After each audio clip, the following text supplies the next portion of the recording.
श्री कृष्ण के बारे में 14 रहस्य जानकर रह जाएंगे हैरान, जो 9 वासुदेव में से एक है। भगवान कृष्ण से जुड़ी 11 रोचक बातें।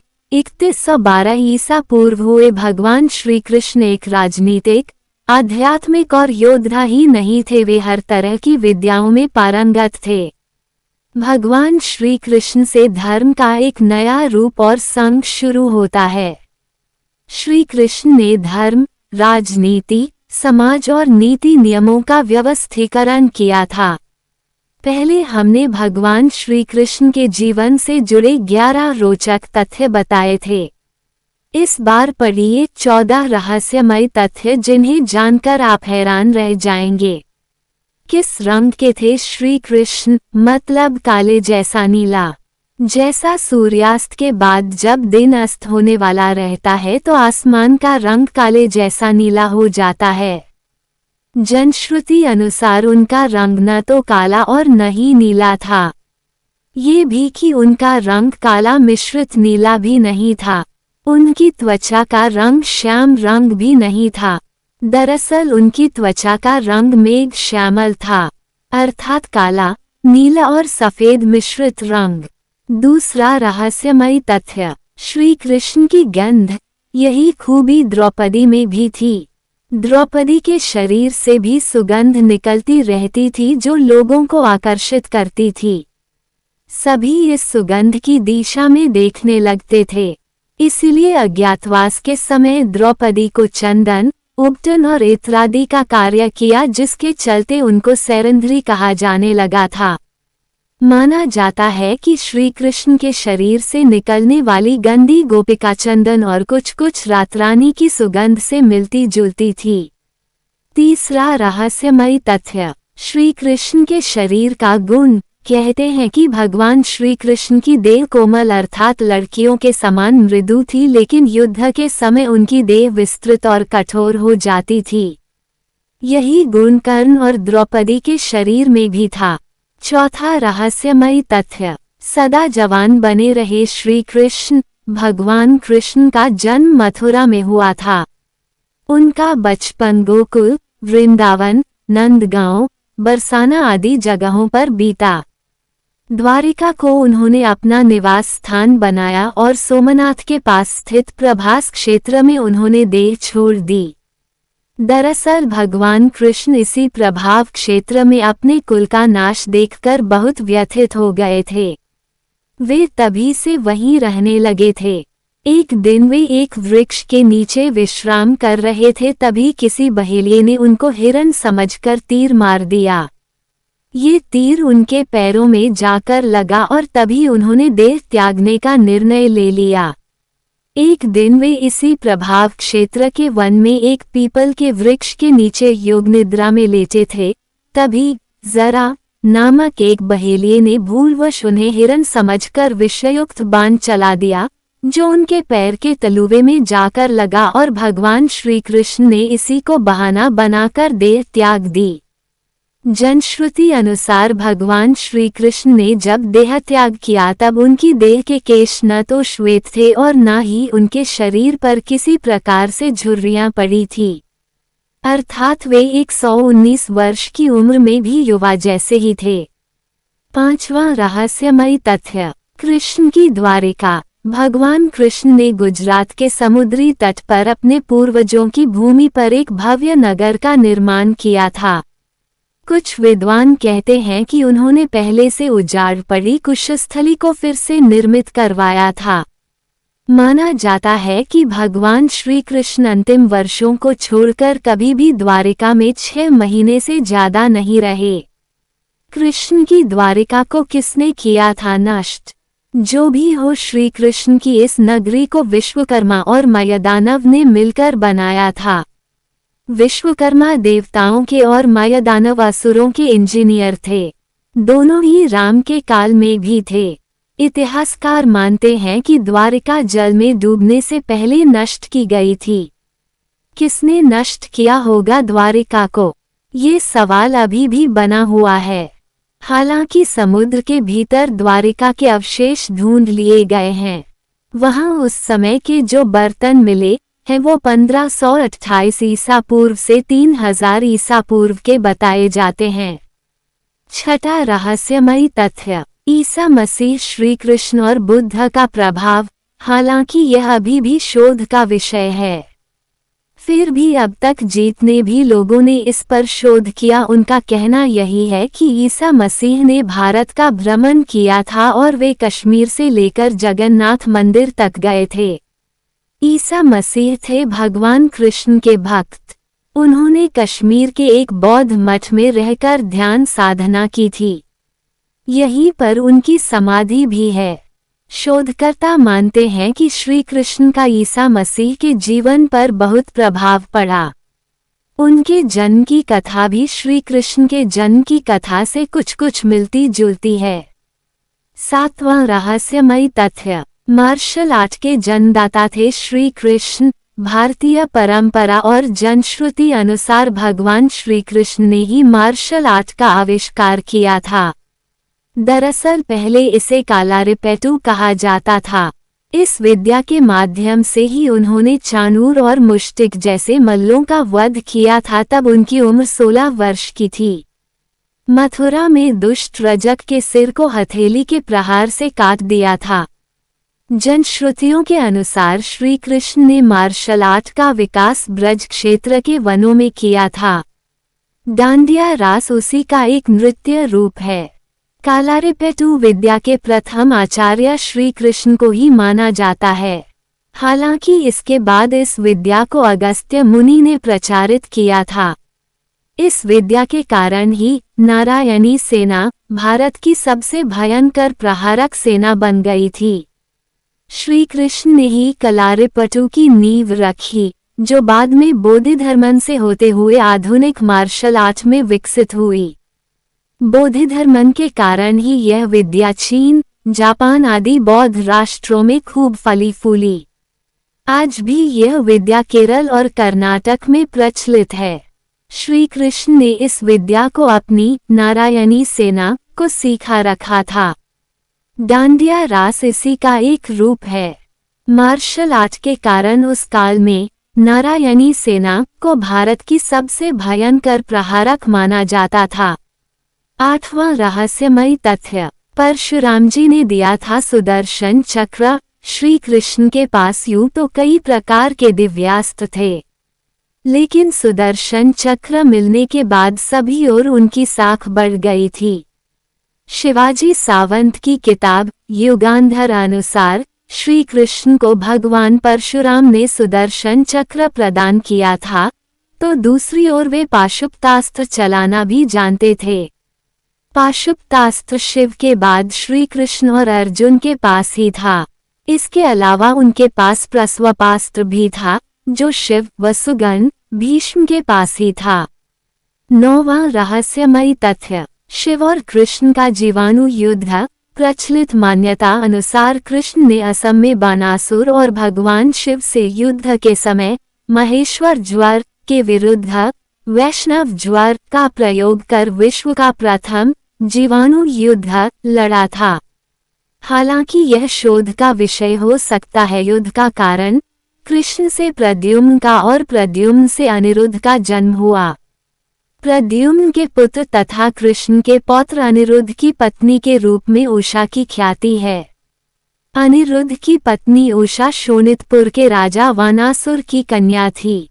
अनिरुद्ध और उषा आपस में प्रेम करते थे। उषा ने अनिरुद्ध का हरण कर लिया था।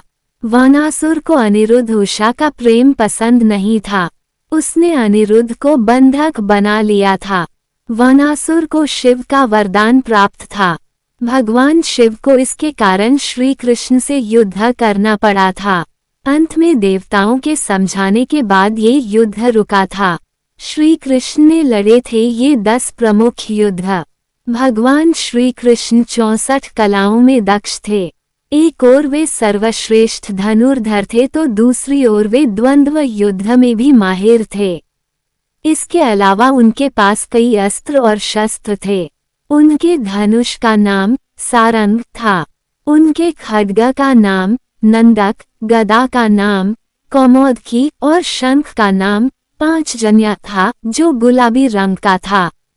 श्री कृष्ण के पास जो रथ था उसका नाम जैत, दूसरे का नाम गरुड़ध्वज था।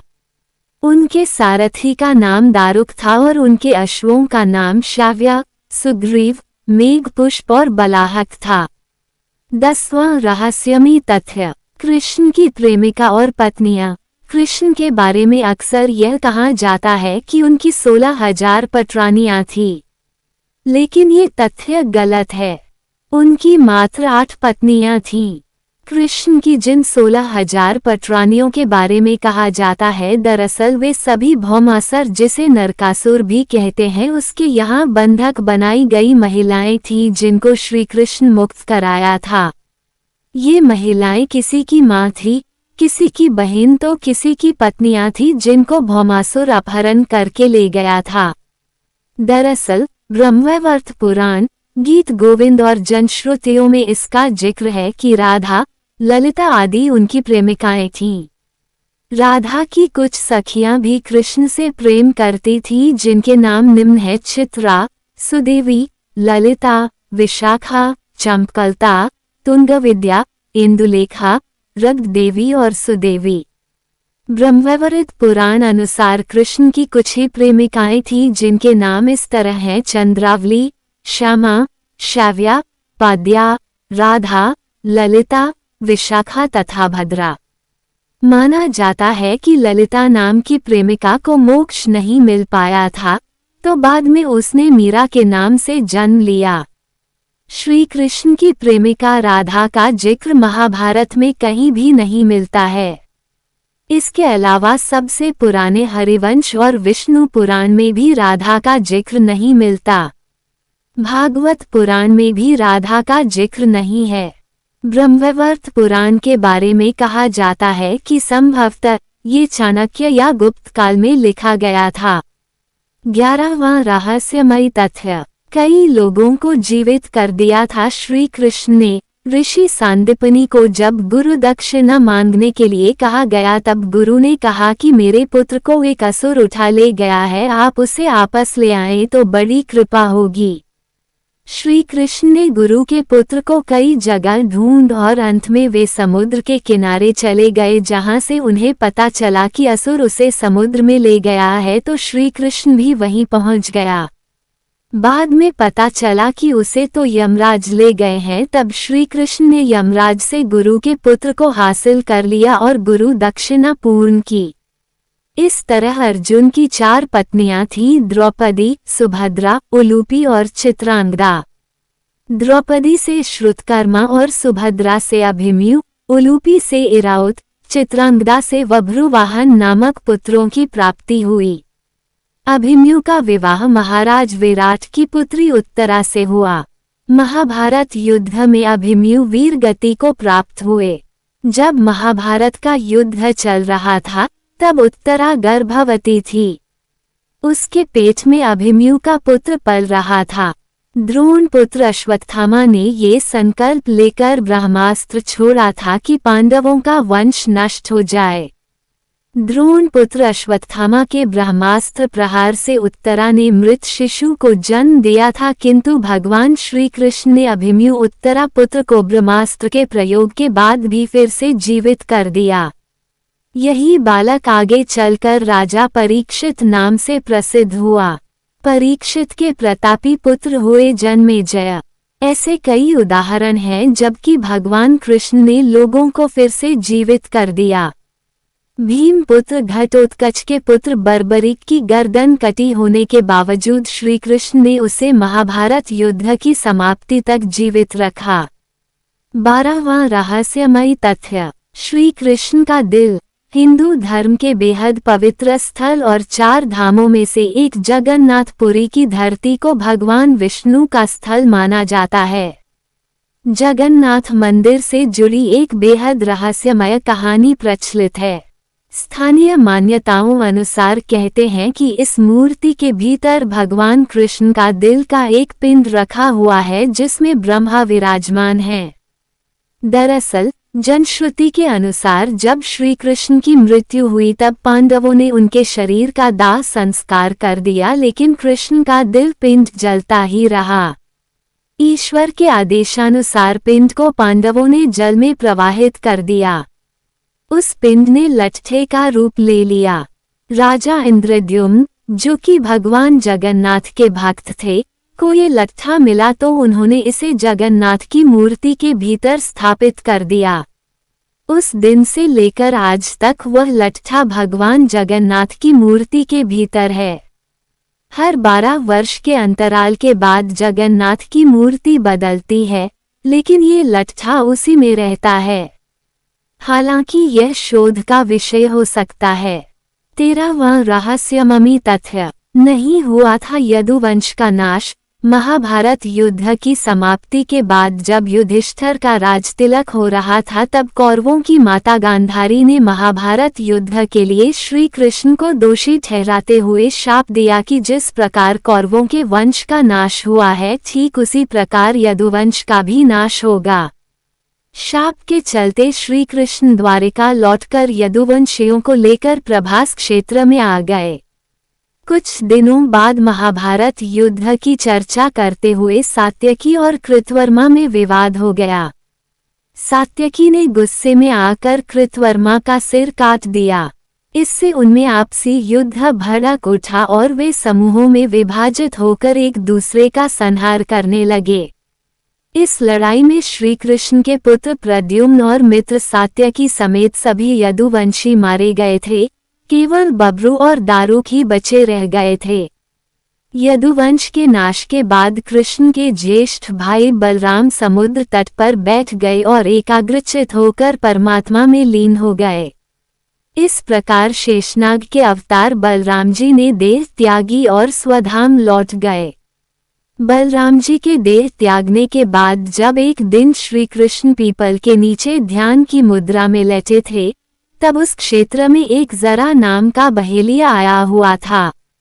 जरा एक शिकारी था और वह हिरण का शिकार करना चाहता था। जरा को दूर से हिरण के मुख के समान श्री कृष्ण का तलवा दिखाई दिया। बहेलिये ने बिना कोई विचार किए वहीं से एक तीर छोड़ दिया, जो कि श्री कृष्ण के तलवे में जाकर लगा। जब वह पास गया तो उसने देखा कि श्री कृष्ण के पैरों में उसने तीर मार दिया है। इसके बाद उसे बहुत पश्चाताप हुआ और वह क्षमायाचना करने लगा। तब श्री कृष्ण ने बहेलिये से कहा कि जरा तू डर मत, तूने मेरे मन का काम किया है। अब तू मेरी आज्ञा से स्वर्गलोक प्राप्त करेगा। बहेलिये के जाने के बाद वहां श्री कृष्ण का सारथी दारुक पहुंच गया। दारुक को देखकर श्री कृष्ण ने कहा कि वह द्वारिका जाकर सभी को ये बताए कि पूरा यदुवंश नष्ट हो चुका है और बलराम के साथ कृष्ण भी स्वधाम लौट चुके हैं। अतः सभी लोग द्वारिका छोड़ दो, क्योंकि यह नगरी अब जलमग्न होने वाली है। मेरी माता, पिता और सभी प्रियजन इंद्रप्रस्थ को चले जाएं। ये संदेश लेकर दारुक वहां से चला गया। इसके बाद उस क्षेत्र में सभी देवता और स्वर्ग की अप्सराएं, यक्ष, किन्नर, गंधर्व आदि आए और उन्होंने श्री कृष्ण की आराधना की। आराधना के बाद श्री कृष्ण ने अपने नेत्र बंद कर लिए और वे सशरीर ही अपने धाम को लौट गए। श्रीमद् भागवत के अनुसार जब श्री कृष्ण और बलराम के स्वधाम गमन की सूचना इनके प्रियजनों तक पहुंची तो उन्होंने भी इस दुख से प्राण त्याग दिए। देवकी, रोहिणी, वसुदेव, बलराम जी की पत्नियां, श्री कृष्ण की पटरानियां आदि सभी ने शरीर त्याग दिए। इसके बाद अर्जुन ने यदुवंश के निमित्त पिंडदान और श्राद्ध आदि संस्कार किए। यदुवंश के बचे हुए लोग, महाभारत और पुराणों अनुसार इन संस्कारों के बाद यदुवंश के बचे हुए लोगों को लेकर अर्जुन इंद्रप्रस्थ लौट आए। इसके बाद श्री कृष्ण के निवास स्थान को छोड़कर शेष द्वारिका समुद्र में डूब गई। यदि यदुवंश के लोग बच गए थे तो क्या उनका वंश नष्ट नहीं हुआ था? श्री कृष्ण के स्वधाम लौटने की सूचना पाकर सभी पांडवों ने भी हिमालय की ओर यात्रा प्रारंभ कर दी थी। इसी यात्रा में ही एक एक करके पांडव भी शरीर का त्याग करते गए। अंत में युधिष्ठिर सशरीर स्वर्ग पहुँचे थे। 14वां रहस्यमयी तथ्य, वानर राज बाली ही था जरा बहेलिया। पौराणिक मान्यताओं अनुसार प्रभु ने त्रेता में राम के रूप में अवतार लेकर बाली को छुपकर तीर मारा था। कृष्ण अवतार के समय भगवान ने उसी बाली को जरा नामक बहेलिया बनाया और अपने लिए वैसी ही मृत्यु चुनी जैसी बाली को दी थी। कोष्टक